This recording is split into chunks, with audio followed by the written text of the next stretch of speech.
नमस्कार छात्रों, आज हम विनय शर्मा द्वारा लिखित गोवा जैसा मैंने देखा यह पाठ का पठन करेंगे। विनय शर्मा जी के बारे में परिचय में दिया गया है। उनका जन्म 1983 में उज्जैन मध्य प्रदेश में हुआ। परिचय में उनके बारे में लिखा है, विनय शर्मा का अधिकांश लेखन उनके अनुभवों पर आधारित है। आपकी रचनाएं पत्रिकाओं में नियमित छपती रहती है। यात्रा वृत्तांत आपकी पसंदीदा विधा है। साथ ही अपने व्यंग और ललित निबंध भी लिखे हैं। कृतियां: आनंद का उद्गम अमरकंटक, यह ललित निबंध उन्होंने लिखा हुआ है। चित्र की परीक्षा, यह व्यंग उन्होंने लिखा हुआ है।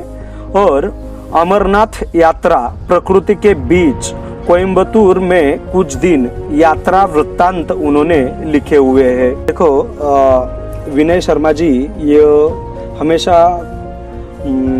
यात्राएं करते रहते हैं। उनको पर्यटन करना बहुत ही पसंद है। इसलिए संपादक ने यहाँ पर लिखा हुआ है कि उन्होंने ज़्यादातर लेखन जो है यात्रा वृत्तांत के बारे में लिखे हैं।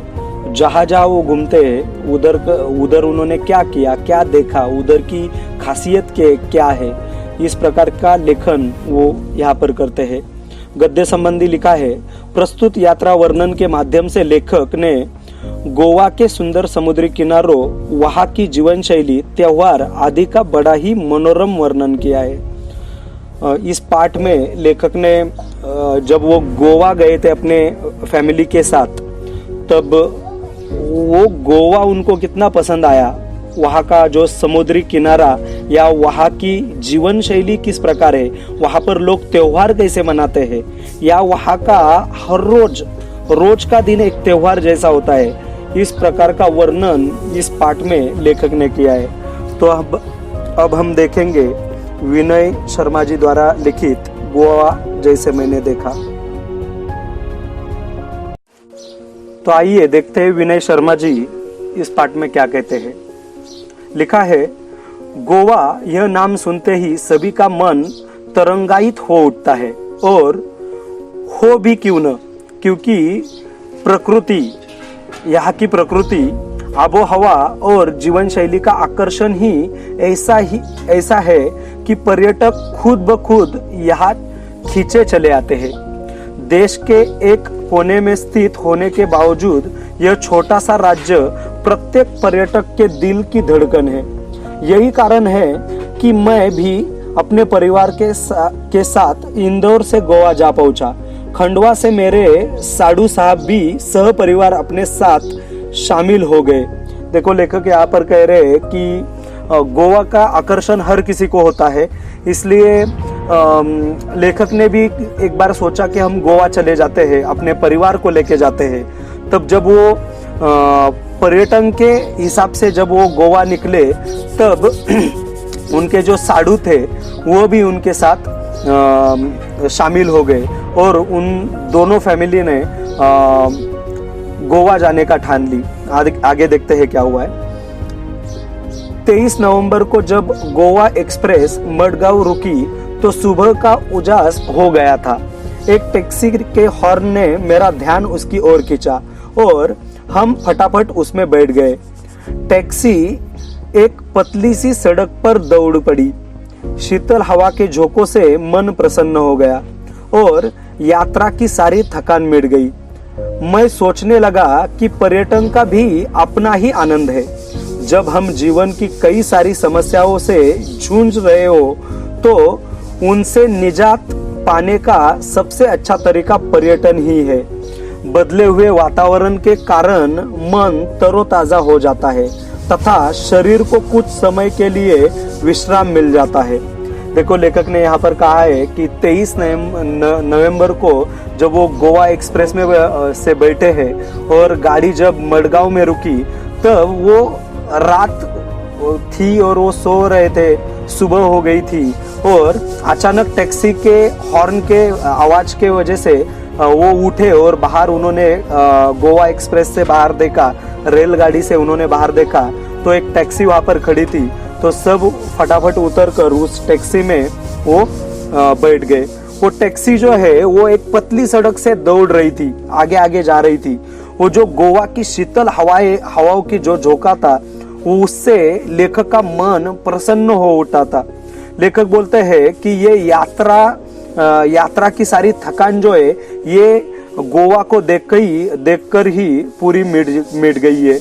और बोलते हैं कि वो सोचने लगे हैं कि पर्यटन का भी अपना ही आनंद अपने आप में है, क्योंकि लोग हफ्ता भर काम करते हैं और उसके बाद जब वीकेंड में उनको टाइम मिलता है तो वो घूमने चले जाते हैं। क्यों? तो अपना जो मन है उसको शांत करने के लिए, या हमें थोड़ा सुकून मिले, एक अच्छी जिंदगी को हम जी रहे ऐसा लगे, इसलिए लोग पर्यटन करते हैं। लेखक ने भी वही सोचा था और इसलिए वो गोवा जाकर वो यहाँ पर पहुंचे हुए हैं। और लेखक यह भी कहते हैं कि हम पर्यटन करते हैं, अलग अलग स्थानों पर जाकर वो स्थान देख के आते हैं, तब हमारे शरीर को भी विश्राम मिल जाता है और एक अलग सा सुकून मिलता है। आगे लेखक कहते हैं कि आगे के परिच्छेद में लेखक कहते हैं, कुछ देर बाद हमारी टैक्सी मडगांव से 5 किलोमीटर दूर दक्षिण में स्थित कस्बा बेनालियम के एक रिसोर्ट में आकर रुक गई। यह रिसोर्ट हमने पहले से बुक कर लिया था, इसलिए औपचारिक खानापूर्ति कर हम आराम करने के इरादे से अपने अपने स्यूट में चले गए। इससे पहले कि हम कमरों से बाहर निकले, मैं आपको गोवा की कुछ खास बातें बता देता हूँ। देखो लेखक यहाँ पर कह रहे हैं कि जब वो उनकी टैक्सी मडगांव में पहुंची, मडगांव से 5 किलोमीटर आगे ही एक कस्बा बेनालियम का एक रिसोर्ट है। उस रिसोर्ट में वो जाकर वो गाड़ी रुक गई, क्योंकि उन्होंने पहले से यही रिसोर्ट बुक किया था रहने के लिए।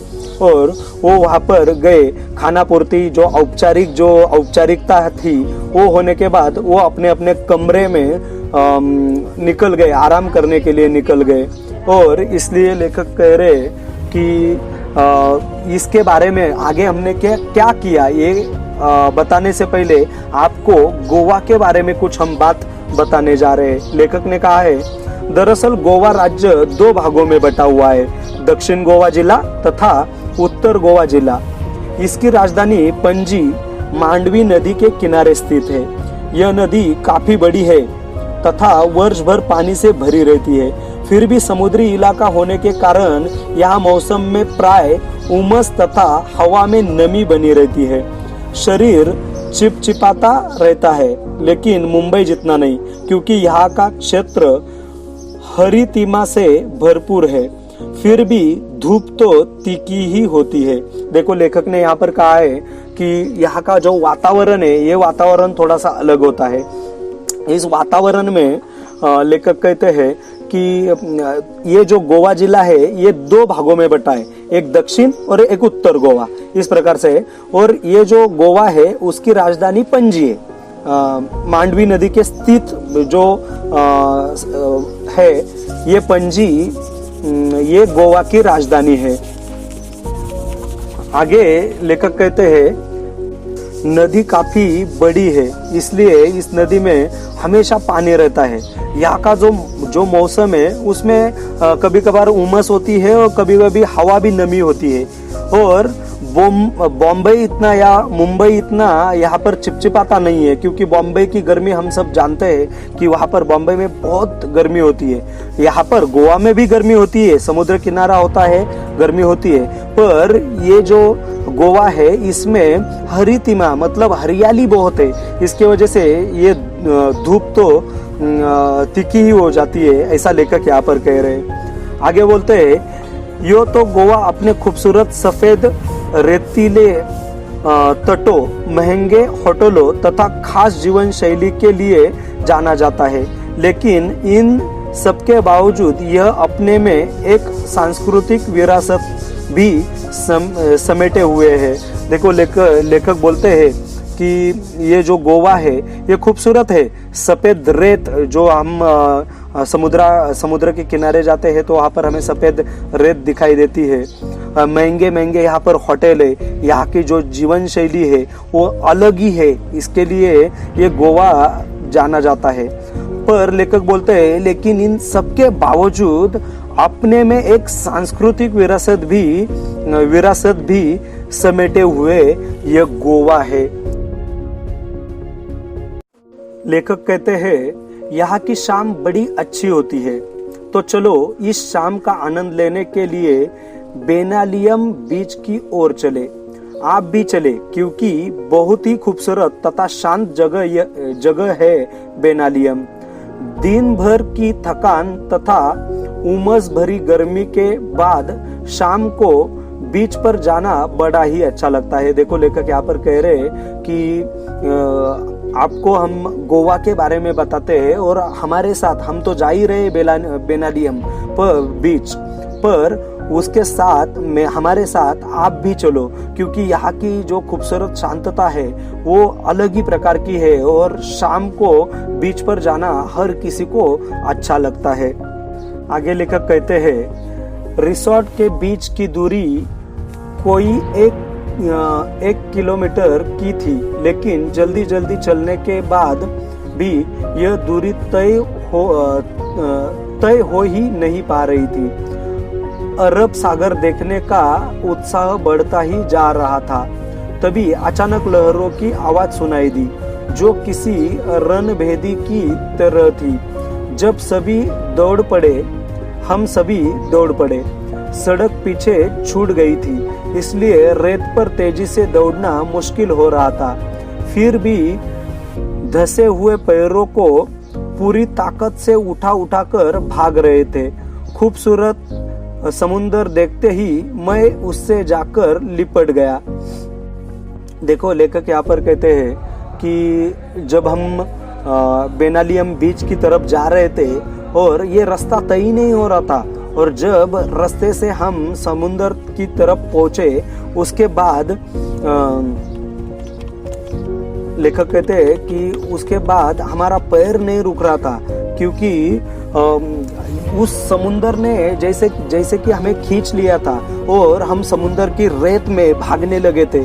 जब रास्ते पे भाग रहे थे समुंदर की ओर तब हम जोरों से भाग रहे थे, पर जब हम रेत में भागने लगे तो रेत में हमारे पैर दब रहे थे, इसलिए जोर से भागना नहीं हो रहा था, पर समुंदर हमें अपनी ओर खींचा जा रहा था। इसलिए लेखक बोलते हैं कि फिर भी धसे हुए पैरों को रेत से तेजी से वो दौड़ना मुश्किल हो रहा था।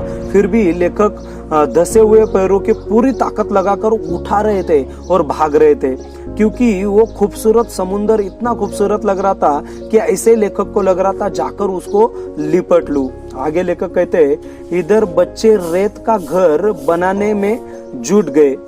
लहरें उनका घर गिरा देती तो वे दूसरी लहर आने के पहले फिर नया घर बनाने में जुट जाते। यही क्रम चलता रहा। मैंने इन बच्चों से सीखा कि जीवन में आशावाद हो तो कोई काम असंभव नहीं है। शाम गहराने पर हम किनारे पर बैठ गए, मानो हर लहर एक कह रही हो कि बनने के बाद मिटना ही नियति है, यही जीवन का सत्य भी है। देखो लेखक कह रहे हैं कि ये समुंदर इतना खूबसूरत था, यहाँ की रेत में हमारे जो बच्चे थे वो अपना एक घर बनाने में जुट गए।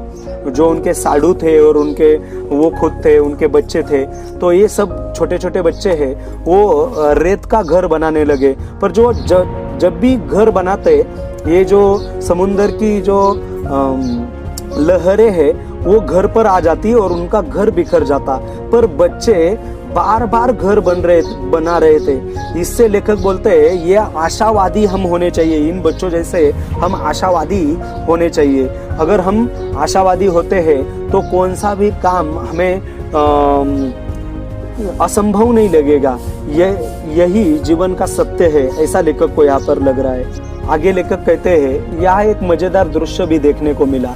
लहरों के आवाज के बीच पंछियों की टी टी टी की आवाज भी आपका ध्यान अपनी ओर खींच लेती है। दरअसल ये पंछी लहरों के साथ बहकर आई मछलियों का शिकार करने के लिए किनारे पर ही मंडराते रहते हैं, लेकिन जब तेज हवा के कारण एक ही दिशा में सीधे नहीं उड़ पाते हैं तो सुस्ताने के लिए किनारे पर बैठ जाते हैं। देखो लेखक यहाँ पर कहते हैं कि यहाँ पर उन्होंने एक मजेदार दृश्य देखा कि जैसे लहरें बह रही थी, वो लहरों के साथ पंछियों की टीटी का आवाज भी आ रहा था। पंछियाँ जो पक्षी थे वो भी आवाज निकाल रहे थे। और ये आवाज क्यों कर रहे थे? लेखक कहते हैं कि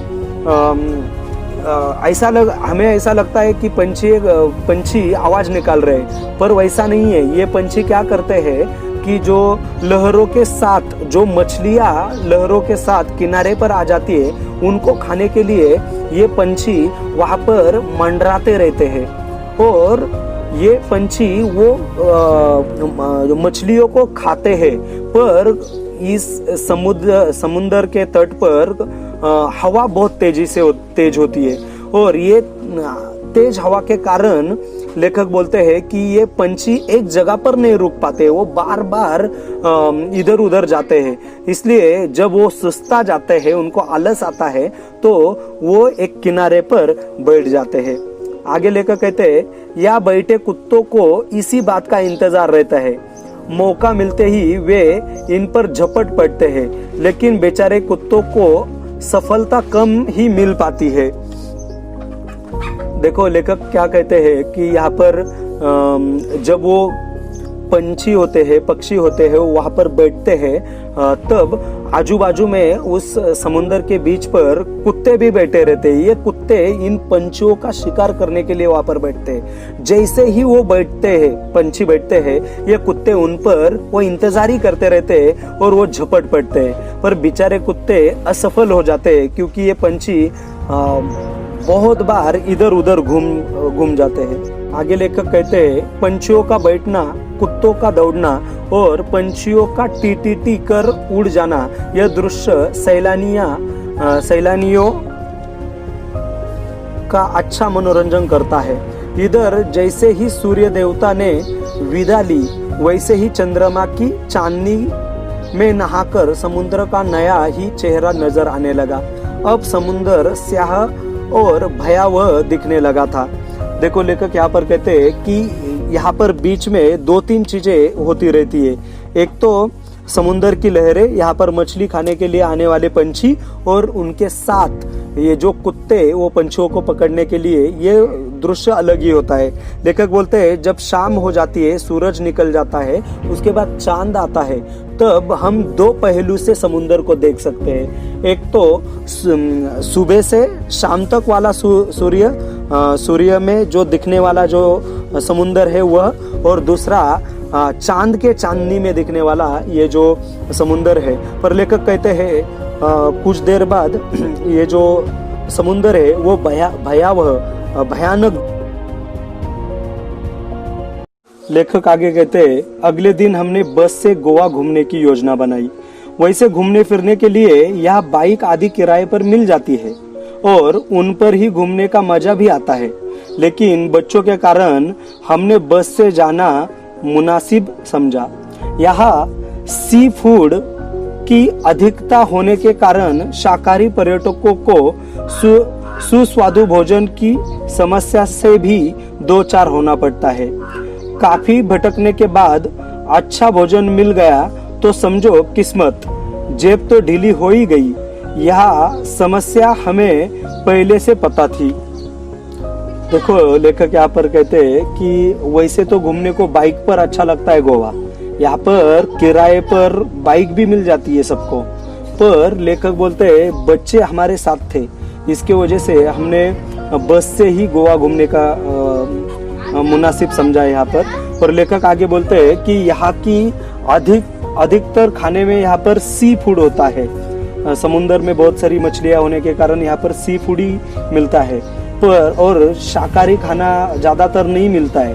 तो जो शाकाहारी लोग होते हैं उनके लिए बहुत भटकने के बाद किस्मत हो तो ही उनको शाकाहारी खाना मिलेगा, और वो भी शाकाहारी खाना खाना है तो अपनी जेब जो है वो ढीली करनी पड़ती है, ऐसे लेखक यहाँ पर कह रहे हैं। आगे लेखक कहते हैं, इसलिए हम अपने रिसोर्ट के स्यूट में उपलब्ध किचन में ही भोजन करते थे।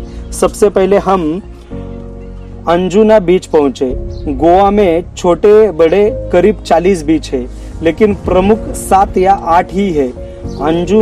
अंजुना बीच नीले पानी वाला पथरियाला बहुत ही खूबसूरत है। लेखक बोलते हैं कि शाकाहारी खाना नहीं मिलेगा, इसलिए हमने जिस रिसोर्ट में हम लोग रुके थे वहाँ पर किचन में ही हमने भोजन मंगाया, वहाँ पर ही किया। और गोवा के बारे में बताया गया है कि गोवा में करीबन 40 से ज़्यादा बीच है, पर उसमें से 7-8 प्रमुख है जहाँ पर लोग बहुतांश जाते हैं, और उनमें से एक है अंजुना बीच। तो आगे लेखक कहते हैं, अंजुना बीच नीले पानी वाला पथरीला बहुत ही खूबसूरत है। इसके एक और लंबी सी पहाड़ी है जहाँ से बीच का मनोरम दृश्य देखा जा सकता है। समुद्र तक जाने के लिए थोड़ा नीचे उतरना पड़ता है। नीला पानी काले पत्थरों पर पछाड़ खाता रहता है। पानी के काट कर इन पत्थरों में कई छेद कर दिए हैं, जिससे यह पत्थर कमजोर हो गए हैं। देखो लेखक कहते हैं कि इस बीच में कुछ जो अंजुना बीच है, यहाँ पर नीला पानी है, पानी नीला दिखता है, और यहाँ की पथरियाँ भी बहुत खूबसूरत दिखती है। अगर पहाड़ी पर चले जाए और नीचे देखा जाए दृश्य, मनोरम दृश्य दिखता है यहाँ का। इसलिए लेखक कहते हैं कि समुद्र तक जाने की इसकी जरूरत नहीं होती है, ऊपर से ही दिखता है। और ये नीले पानी की जो लहरें आती है, उसके वजह से ये पत्थर को छोटे छोटे छेद हो गए हैं, और ये पत्थर भी थोड़ा थोड़ा कमजोर होता जा रहा है। आगे लेकर कहते हैं, साथ ही समुद्र के काफी पीछे हट जाने से कई पत्थरों के बीच में पानी भर गया है। इससे वहाँ काई ने अपना घर बना लिया है। फिसलने का डर हमेशा लगा रहता है, लेकिन संघर्षों में ही जीवन है। इसलिए यहाँ घूमने का भी अपना अलग आनंद है। देखो लेखक यहाँ पर कहते हैं कि यहाँ पर भयावह दृश्य है, अगर वहाँ पर जाते हैं तो जानलेवा भी हो सकता है, यहाँ से गिरने का भी गिर भी सकते हैं लोग। पर अगर जीने में भयावह नहीं होता है, भयानक या संकट नहीं आते, तो उसका जीने का क्या मतलब, ऐसा लेखक यहाँ पर कह रहे। इसलिए लेखक बोलते हैं कि हम फिर भी वहां पर गए और इसका आनंद लेने लगे। आगे लेखक कहते हैं, यहाँ युवाओं का दल तो अपनी मस्ती में डूबा रहता है, लेकिन परिवार के साथ आए पर्यटकों का ध्यान अपने बच्चों को खतरों से सावधान रहने के दिशा निर्देश देने में ही लगा रहता है।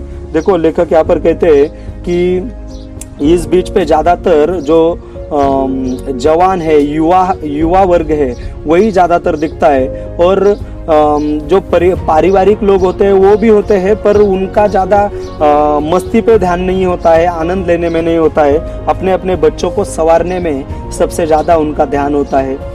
आगे लेकर कहते हैं, मैंने देखा कि समुद्र किनारा होते हुए भी बेनालियम बीच तथा अंजुना बीच का अपना अपना सौंदर्य है। बेनालियम बीच रेतीला तथा उथला है।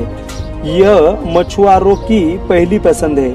यहाँ सुबह सुबह बड़ी मात्रा में मछलियाँ पकड़ी जाती है, लेकिन मजे की बात यह है कि इतनी सारी मछलियाँ स्थानीय बाजारों में ही बेची जाती है, इनका निर्यात बिल्कुल भी नहीं होता है। इसके विपरीत अंजुना बीच गहरा और नीले पानी वाला है। देखो लेखक पहले बेनालियम बीच के बारे में कहते हैं कि यहाँ का जो बीच है ये वो रेतीला और उथला है, और यहाँ पर मछलियाँ बहुत, बीच के जो तट होता है उस पे ज्यादातर मछलियाँ होती है, और उन मछलियों को पकड़ना बहुत ही आसान होता है। इन मछलियों को निर्यात नहीं करते, दूसरे देशों में या दूसरे राज्यों में नहीं लेके जाते, वो सिर्फ उधर ही जो बाजार है उधर ही ये मछलियाँ बेची जाती है। और उसके बावजूद दूसरा जो बीच है उसके विपरीत है अंजुना बीच, उसके बारे में बोला गया है कि यह गहरा और नीले पानी वाला है। आगे बोलते हैं, यह बॉलीवुड की पहली पसंद है। यहाँ कई हिट फिल्मों की शूटिंग हुई है। दोनों बीच व्यावसायिक है, पर मूल अंतर व्यवसाय की प्रकृति का है। इसके बाद हम लोग दिन भर पणजी शहर देखते रहे। देखो लेखक बोलते हैं कि ये जो अंजुना बीच है वह बेनालियम बीच से विपरीत है, क्योंकि यहाँ पर पानी गहरा है और नीला पानी है। और ये जो अंजुना बीच है यहाँ पर बहुत सारी बॉलीवुड फिल्मों की शूटिंग यहाँ पर हुई है। और दोनों बीच वैसे देखा जाए तो व्यावसायिक है, यहाँ पर बहुत सारे व्यवसाय किए जाते हैं, बहुत सारे लोग यहाँ पर घूमते रहते हैं, अपना अपनी छोटा धंधा करते हैं। लेखक बोलते हैं ये सब बीच घूमने के बाद हम पणजी शहर घूमने निकल।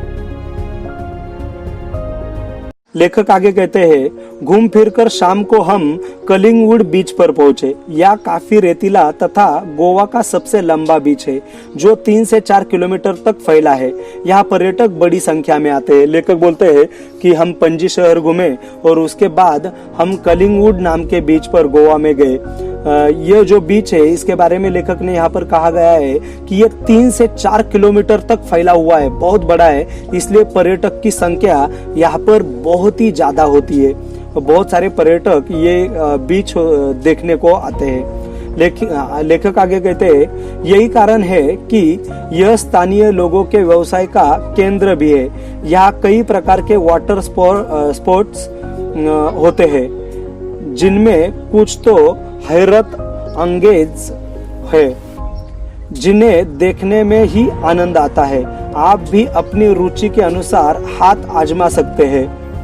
लेखक आगे कहते हैं कि ये जो स्थानीय लोग हैं इन्होंने इसका व्यवसाय केंद्र बनाया हुआ है, अलग अलग प्रकार के व्यवसाय करते हैं। इन पानियों में वाटर स्पोर्ट की जो बोटें होती है वो भी यहाँ पर चलती है, पर इसमें बैठना बहुत ही डेंजरस होता है। जो ज्यादातर हिम्मत वाले होते हैं वही इसका आनंद उठा सकते हैं, बाकी लोग सिर्फ इसको देखते रहते हैं। आगे लेखक कहते हैं मैंने कई खेलों में हिस्सा लिया, लेकिन सबसे अधिक रोमांच पैराग्लाइडिंग में ही आया। काफी ऊंचाई से अथाह जल राशि को देखना जितना विस्मयकारी है उतना ही भयावह भी। दूर दूर तक पानी ही पानी, तेज हवा और रस्सियों से हवा में लटके हम, यह यानी मैं और मेरी पत्नी दोनों डर भी रहे थे और खुशी भी हो रहे थे। डर इस बात का कि छूट गए तो समझो गए, और खुशी इस बात की ऐसा रोमांचक दृश्य पहली बार देखा, सचमुच अद्भुत। लेखक आगे कहते हैं यहाँ पर अनेक प्रकार के खेल यहाँ पर खेले जाते हैं, जिसमें सबसे ज्यादा रोमांच जो होता है वो पैराग्लाइडिंग में होता है। इसमें क्या होता है कि पानी में बहुत ऊपर जो इंसान होते हैं उनको बांध कर लेके जाते हैं, ऊपर से पानी देखना और ऊपर ही ऊपर खेलना, ये जल राशि को देखते रहना, ये विस्मयकारक भी होता है और उतना ही भयानक भी होता है, लेखक कहते हैं। और दूर दूर तक पानी ही पानी देखता है, तेज हवाएं आती रहती है, जो रस्सी से हम बंधे होते हैं हवा में लटकी होती है वो जोर जोर से हिलती है, उससे डर भी लगता है पर खुशी भी होती है। लेखक बोलते हैं डर इस बात का कि अगर ये रस्सी छूट गई तो हम गए, मर ही जाएगा व्यक्ति, और खुशी इस बात की कि ऐसा रोमांचक दृश्य पहली बार लेखक ने और उनके पत्नी ने देखा है, सचमुच अद्भुत ऐसा ये दृश्य है, लेखक ऐसा कह रहे हैं। लेखक आगे कहते हैं कि हम यहाँ 4-6 दिन रहे, लेकिन हमारी यह ही दिनचर्या रही। सुबह जल्दी उठना, फटाफट नाश्ता करना और दिन भर घूम फिर कर थक कर शाम को रिसोर्ट आकर थकान मिटाने के लिए पूल में तैरना। एक दिन कोलवा बीच पर हमने बोटिंग का भी आनंद लिया, या हमने डॉल्फिन मछलियां देखी। हालांकि ये छोटी थी पर बच्चों ने अच्छा आनंद लिया। देखो लेखक बोलते हैं कि 4-6 दिन हम लोग यहाँ पर थे, तो हमारी दिनचर्या ऐसी थी कि सुबह जल्दी उठकर फटाफट नाश्ता करने का और गोवा घूमने निकल जाना, अलग अलग प्रकार के शहर घूमने और बीचेस घूमने, बीच पर जाना, यही उनकी दिनचर्या थी। और शाम को लेट घर पर आकर रिसोर्ट में जो पूल बनाया हुआ है जिसमें नहा सकते हैं, स्विमिंग पूल, उस स्विमिंग पूल में तैरते रहना, ये उनकी दिनचर्या थी। इसलिए लेखक बोलते हैं कि एक दिन हम कोलवा नामक बीच पर बोटिंग करने के लिए गए। वहां पर बोटिंग का बहुत आनंद लिया और यहाँ ये बीच पर हमने डॉल्फिन मछलियां भी देखी। लेखक बोलते हैं कि ये मछलियां छोटी छोटी थी ये मछलियां, पर लेखक बोलते हैं हमसे ज्यादा बच्चों ने बहुत ज्यादा आनंद लिया। लेखक और उनके साड़ू के बच्चे उनके साथ थे, उन्होंने बहुत सारा आनंद इससे लिया। आगे लेखक कहते हैं इस दौरान यहाँ नवरात्रि तथा दशहरा पर्व मनाने का सौभाग्य भी प्राप्त हुआ। उत्तर भारत में जिस तरह हर घर तथा गली मोहल्ले में माँ दुर्गा की घट स्थापना कर तथा लड़कियों द्वारा गरबा कर पर्व मनाया जाता है, ऐसा ही यहाँ भी होता है। रावण का पुतला कहीं भी नहीं जलाया जाता। सुबह से लोग अपने वाहनों की सफाई कर उनकी पूजा करते हैं और शाम को भगवान की एक पालकी मंदिर ले जाई जाती है। इसके बाद एक पेड़ विशेष की पत्तियां तोड़कर लोग एक दूसरे को देकर बधाई देते हैं। सबकी अपनी अपनी सांस्कृतिक परंपरा है। देखो लेखक यहाँ पर बोलते हैं कि इसी दौरान लेखक बोलते हैं ये गोवा जब हम घूम रहे थे तब नवरात्रि तथा दशहरा का पर्व मनाने का भी हमें सौभाग्य प्राप्त हुआ है। उस समय हमने देखा कि जिस तरह हर गली मोहल्ले में माँ दुर्गा की घट स्थापना करते हैं और लड़कियां गरबा खेलते हैं। हम जैसे नवरात्रि में गरबा खेलते हैं वैसे यहाँ की लड़कियां गरबा खेलती है, ऐसा मनाया जाता है। लेखक बोलते हैं ऐसा यहाँ भी होता है, पर हमारे यहाँ पर जैसे रावण का पुतला जलाकर ये उत्साह मनाते हैं वैसा उन्होंने उस जगह पर कुछ भी नहीं देखा है। यहाँ लोग क्या करते हैं, सुबह जल्दी उठते हैं और अपनी जो बाइक होती है, 4 व्हीलर 2 व्हीलर जो भी हमारी गाड़ी वाहन होते हैं उनको धोते हैं, साफ सफाई करते हैं, उनकी पूजा करते हैं और शाम को भगवान की एक पालकी होती है, वो पालकी को मंदिर तक लेके जाते हैं, भगवान का नाम लिया जाता है। और इसके बाद एक पेड़ होता है, विशेष प्रकार का एक पेड़ होता है। उस पेड़ की जो पत्तियां है वो पत्तियां तोड़कर एक दूसरे को बधाई दे पत्तियां वो लोग एक दूसरे को देते हैं। अपना अपना सांस्कृतिक परंपरा है। लेखक बोलते हैं परंपरा हर जगह की होती है, गोवा की भी अपनी अपनी सांस्कृतिक परंपरा है। आगे लेखक कहते हैं इतने कम दिनों में लेखक कहते हैं इतने कम दिनों में गोवा को पूरा देख समझ तो नहीं पाया, पर इतना जरूर समझ गया कि पश्चिमी फैशन और सभ्यता में रचा बसा होने के बावजूद ये भारतीय संस्कृति को पूरी तरह से आत्मसात किए हुए है। पर्यटक फैशन के रंग में कुछ देर के लिए भले ही स्वयं को रंग कर चले जाते हो, लेकिन स्थानीय लोग अपनी सांस्कृतिक परंपरा की उंगली अब भी पकड़े हुए हैं। देखो लेखक अंत में कहते हैं कि 7-8 दिन में गोवा को हम नहीं समझ सकते। गोवा बहुत बड़ा है, यहाँ के बीचेस बहुत सारे बीचेस यहाँ पर है, इसको हम तुरंत नहीं समझ सकते। पर एक समझ में आया कि पश्चिमी फैशन और सभ्यता में जो रचा बसा हुआ है होने के बावजूद भी ये भारतीय संस्कृति से पूरा हुआ आत्मसात जुड़ा हुआ है। ये जो गोवा है जुड़ा हुआ है। पर्यटक आते हैं, अपने रंग में रंग जाते हैं, बहुत मजा लेते हैं गोवा में आकर, वो निकल भी जाते हैं। पर यहाँ के जो स्थानिक लोग हैं वो संस्कृति को कभी भी नहीं भूलते, अपने संस्कृति को या परंपरा की उंगली कभी भी वो छोड़ते नहीं है, पकड़े रहते हैं। धन्यवाद।